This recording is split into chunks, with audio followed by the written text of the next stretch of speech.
ating pong kausapin lamang ang kinatawan po ng unang distrito sa Antipolo, si Representative Ronnie Puno. Magandang umaga po, Sec. Good morning. Good morning, Ted. Opo, kasama Morning. ko po si Chacha. Cha, go ahead, please, go ahead. Yes po. Hello. Good morning po, Congressman Ronnie Good morning. Puno. Maraming salamat po ulit sa pagising ng maaga. Congressman, meron po lumabas na issue kamakailan lang tungkol po dito sa NEP 2026. May mga sinasabi na tapos na daw po yung project pero meron pa ring mga nakalaan na pondo. Tapos meron naman daw pong mga flood control projects sa priority areas na bigla namang nawala sa listahan. Can you tell us more about this, sir? Paano niyo po ito nadiskubre? Well, kasi may budget briefing yung excuse me, DPWH sa Congress. So kami, mga kapartido ko, nakaupo kami doon. Katabi ko si Congressman Marcy Chodoro ng Marikina. Tinitignan niya yung kanyang NEP niya. Tsaka umiiling-iling siya. Tapos sabi niya, hindi pa pwede ito, sabi niya.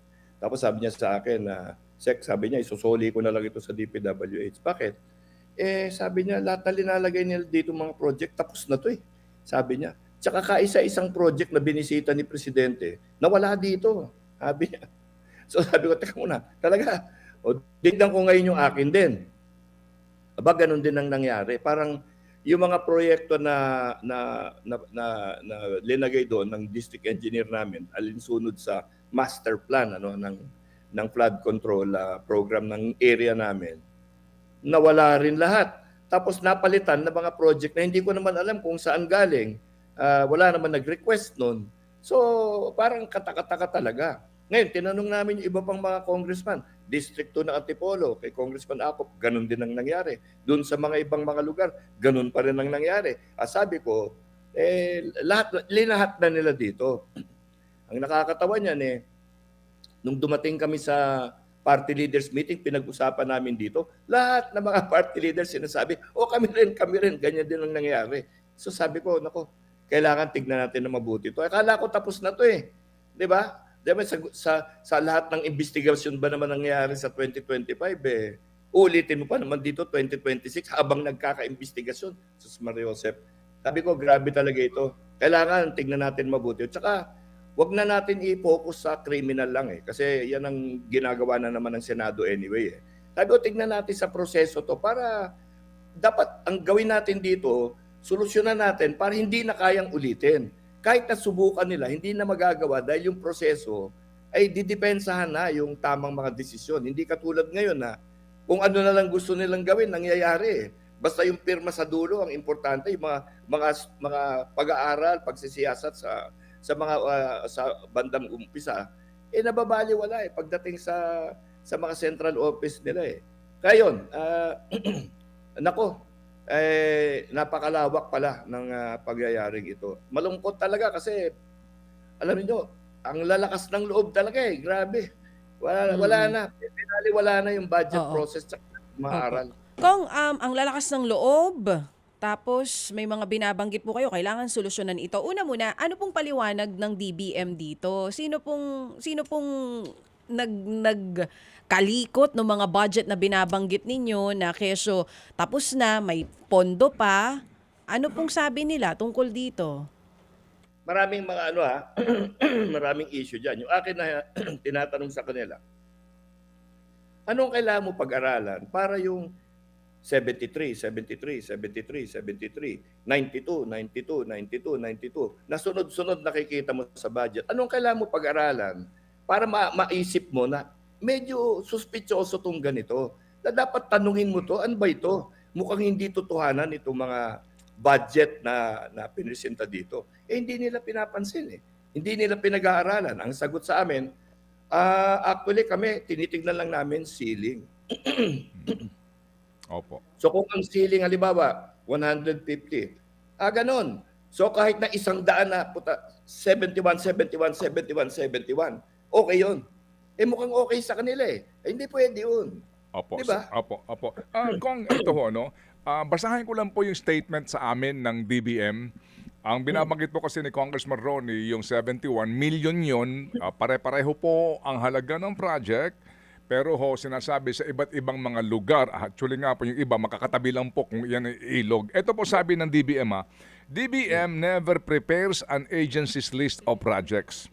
Agencies ang gumagawa ng proposal and list of projects na sinasubmit sa DBM for inclusion in the NEP, as they are the ones who have the expertise to propose such. Up to the sub-program level lang yung disaggregate ng DBM ng budget ng DPWH. Yung project list under the sub-programs, DPWH ang nagsasubmit. It's within DPWH process how they end up with the project list. Kapag sinasabit ng DPWH sa DBM ang proposal, nakaayos na yun. Consolidated na nila per program, sub-program, and the projects listed under each sub-program. Hence, to reiterate, the list of projects and proposals come from the implementing agencies themselves, hindi sa DBM. Ano po masasabi niyo dito, Kong? Ano mo yan, turuan yan eh.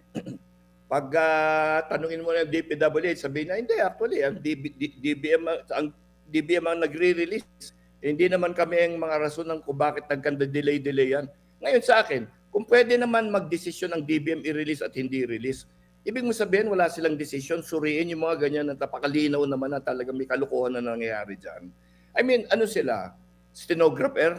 Alam mo yun? Wala na ba silang kailangan pag-aralan dyan pagdating sa kanila? Bakit pa dumadaan sa kanila? Di sana diretso na lang sa Kongreso yan. Di ba? Kung wala naman pala silang ginagawa dyan, nagtototal-total lang pala sila dyan eh. Di ba? Parang mga stenographer lang sila na ito-total nila, ipapasa sa Congress. Wala kaming kaalam-alam dyan. Ba't pa kayo nandyan? Di ba? Oh. Di ba, wala silang planong i-review man yan. Wag umalis na sila sa proseso. Kita.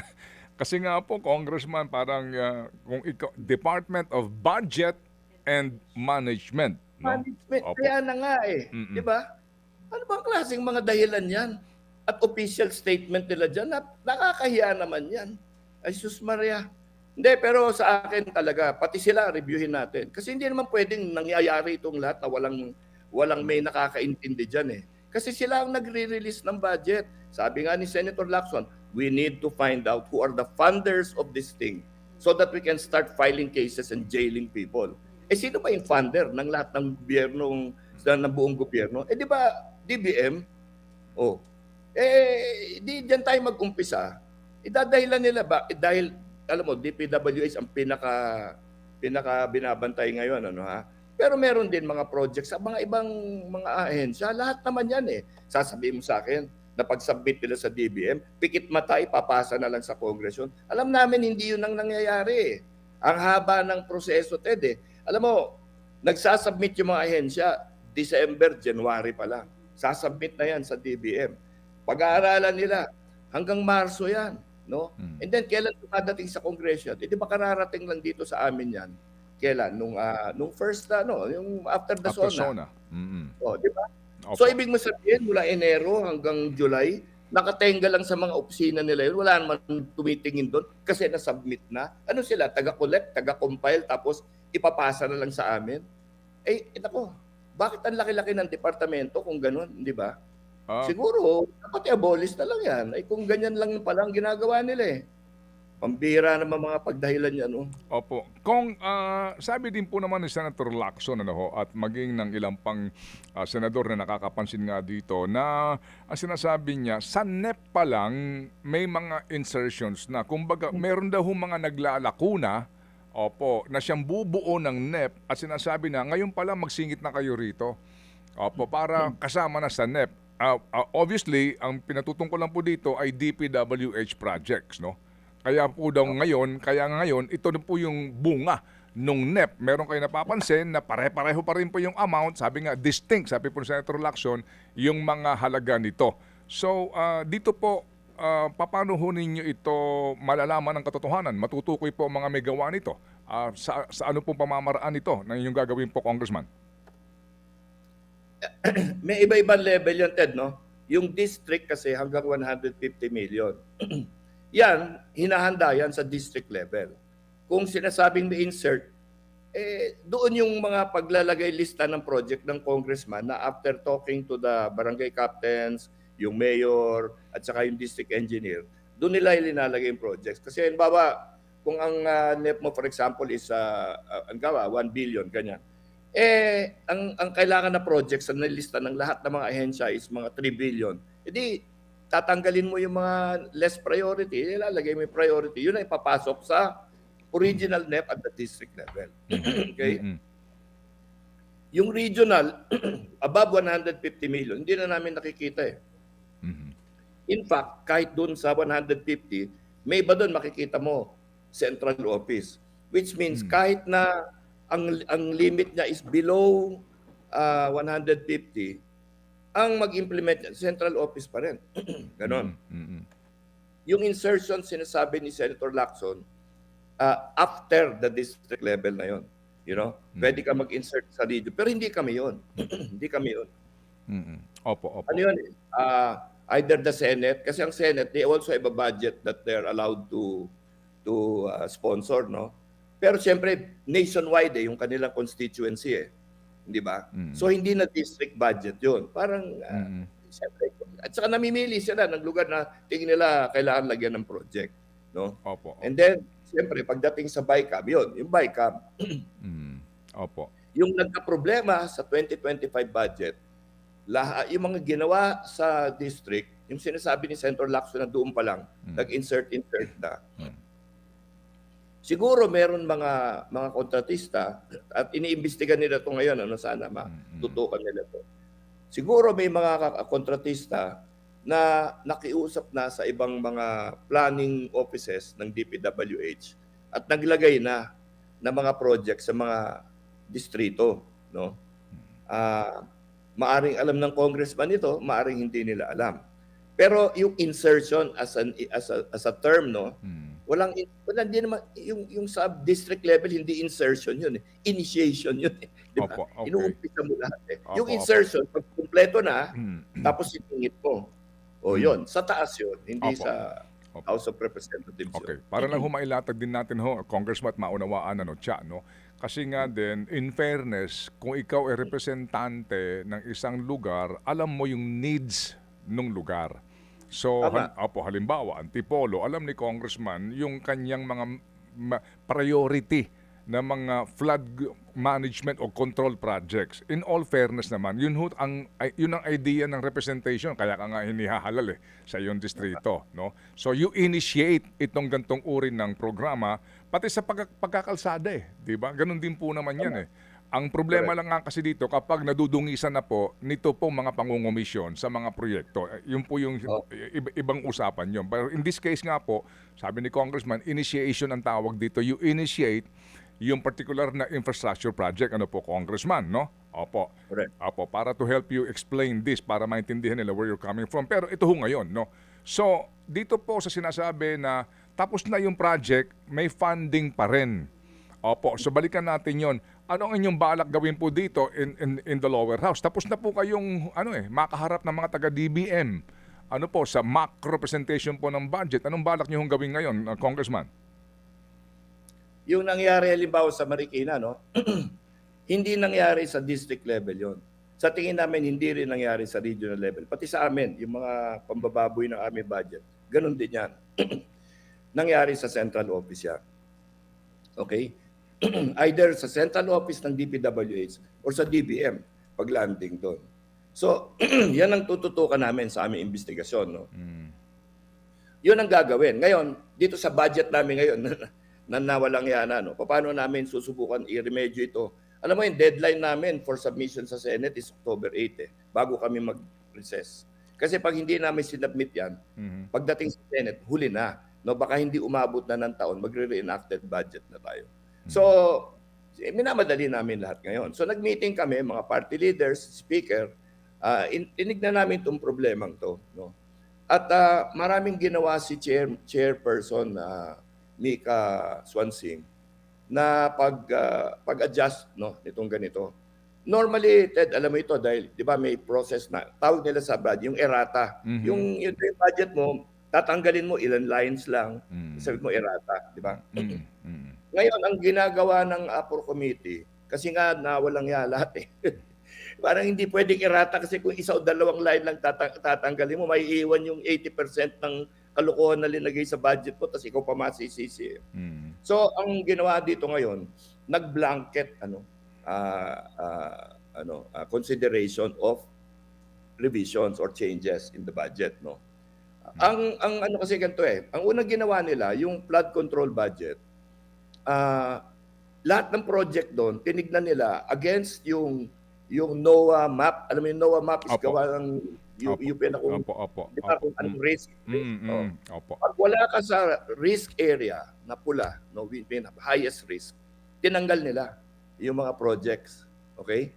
Nung tinanggal nila from 250 billion somewhere, bumaba to about 150. Yung nandun sa red area. Sa madaling sabi, doon pa lang sa original budget, 100 billion na flood control projects linagay sa walang flood or at least hindi flood prone, no? So ang gagawin nila ngayon, yung 100 billion na i-realign nila. No, nag-report sila I believe sa Malacanang at sinabi nila pwede ba namin i-realign na lang ito sa health, education. Mukhang yun ang nakasunduan, no? So, one thing na congressman ngayon ay inaatasan, yung mga nakikita nyong ganun na flood projects na ganun, ilipat ninyo sa health or sa education or other or other public works projects na tingin ninyong okay, no, multipurpose buildings, mga roads na kailangan from flood control, no. So ang nangyari ngayon, unlike other years na konti lang ang papalitan mo sa errata mo, ngayon virtually hinihiling sa mga congressmen ulitin mo. Baguhin mo lahat. Kung may nakita kang problema diyan, baguhin mo.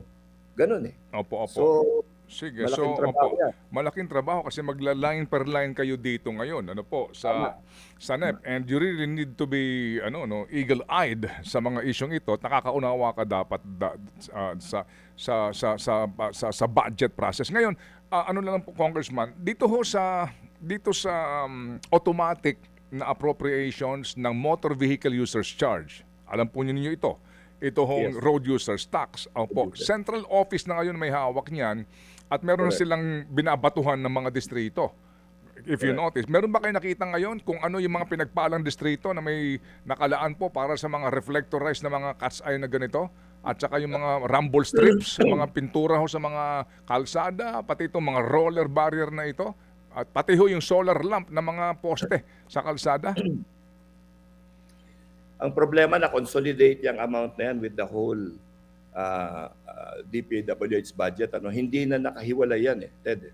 So in fact, yung mga cuts ay ganyan. Pumupunta sa actual NEP district budget. Hindi na, wala Yes. nang different classification for road user tax application So, ang nangyari, pinagbawal na lang yung mga ganun. Pero So, meron pa bawat po. ngayon, Pero meron pa, Congressman, na-check nyo ba? Sa bawat itong 2025, meron pa din. Meron pa Oh, yeah. meron pa rin 25 meron. meron pa din po itong appropriations kasi may mga distrito by the hundreds of millions ang kanilang Yeah. ang source nakalagay doon actually kasi nga ibinibigay sa central office yung kabuuan kasi po unlike before depende kung saan mas maraming auto na nakarehistro, doon mas malaking appropriations, di ba? Ganun po yung dating road users tax po na formula. Pero ngayon po, nasa diskresyon ng DPWH kung saan distrito ang pauulanan nitong mga gastusin na nanggagaling sa road users tax. Tama, totoo yan. Pero unlike before, wala nang initiative yung dyan, yung Congress, no? I mean, bababa na lang sila. Ay ilalagay sa distrito mo, no? Dati, pwede yan isama sa yung allocable ng congressman, which is pwede mong i-program, pwede mong i-initiate. Isama dati yan. Ngayon, inalis na yon. So kung meron man ganyan, nagagaling sa central office yan. Opo. Yung mga ganon, yan, yung mga netting, yung mga Opo. slope, mga ganon. Lahat yun. Lahat ng mga Opo. na-criticize ng mga project. Walang karapatan kami ngayon magpasok niyan.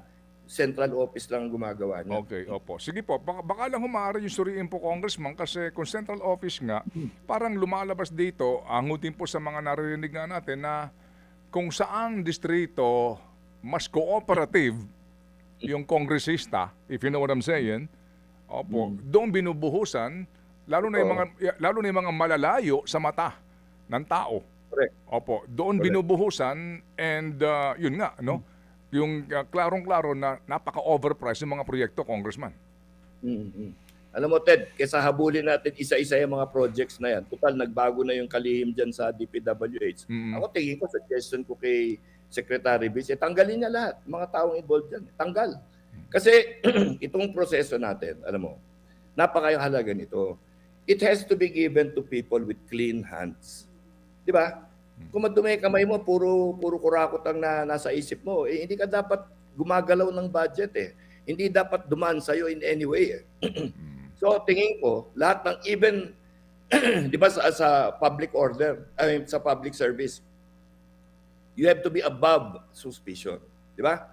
Kung may suspicion, delikadesa mo na, umatras ka na lang eh. Huwag ka na sumali para hindi magduda yung tao. Kasi ngayon, nagdududa talaga. Hindi lang dududa, sigurado sila may kalokohan. Dapat, we have to earn the trust of the people back. Kaya, alisin na lang lahat.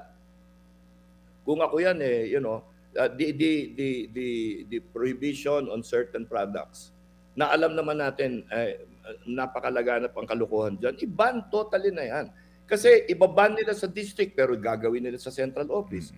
Bawal ito dyan pero pwede sa central office. Bakit? Mas mabait ba sila kaysa atin? Mas mataas ba yung lugar nila sa langit pag namatay tayo lahat? Tingin ko hindi eh. Alam mo yun? So dapat tanggalin lahat ng mga may suspicion of being complicit with corrupt transactions. Set aside muna yan. Total, bago naman ang kalihim dyan. He can do it eh. Opo. Sige po. So, ang inyo pong advice, again, pakiulit po na lamang, pakilakas na lang po, Congressman Puno, para kay Secretary Vince Dizon, ano ho ang inyong advice at masasabi po sa kanya ngayon po na ang kanyang hahawakan na departamento ay sukdulan ang laki, lawak at lalim ng problema? Tama. Inatasan siya ng ating Pangulo to do a sweeping reorganization of the Department of Public Works to ensure that the projects that will be implemented there will be for the people's welfare, alam mo yun, and for the true goals of our country.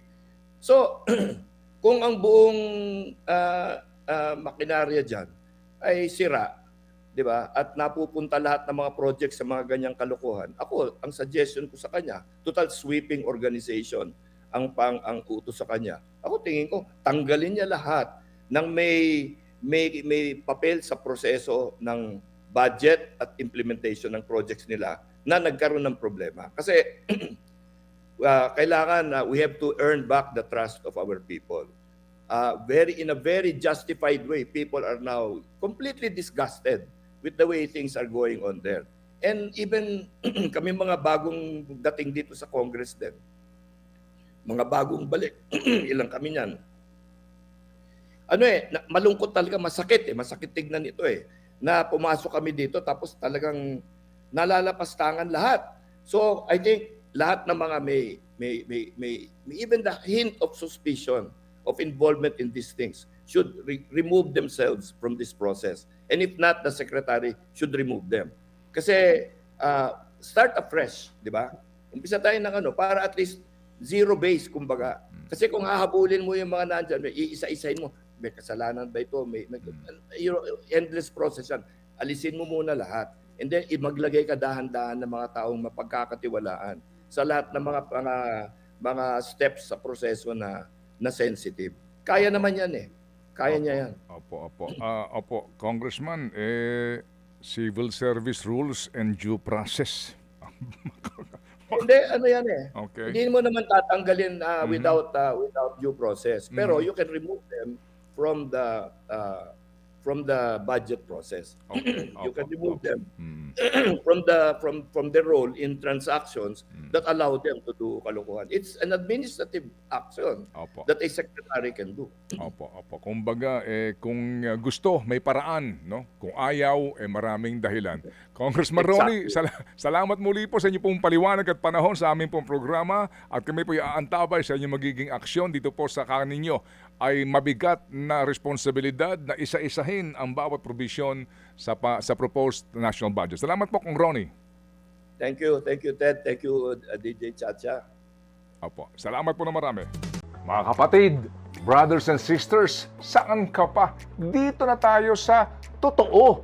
Dito na tayo sa True FM. Mga kapatid, mag-subscribe and follow po kayo sa social media accounts ng True Network PH. Yan po kami, hanapin nyo lang True Network PH, Facebook, Instagram, YouTube, TikTok, and podcast. Mapa Apple or Spotify man yan, mahahanap nyo kami. Lahat ng mga napapanood at napapakinggan nyo po sa programa, nasa social media accounts namin yan. So paano mga kapatid? See you sa social media! Dito tayo sa totoo, tunay at tapat.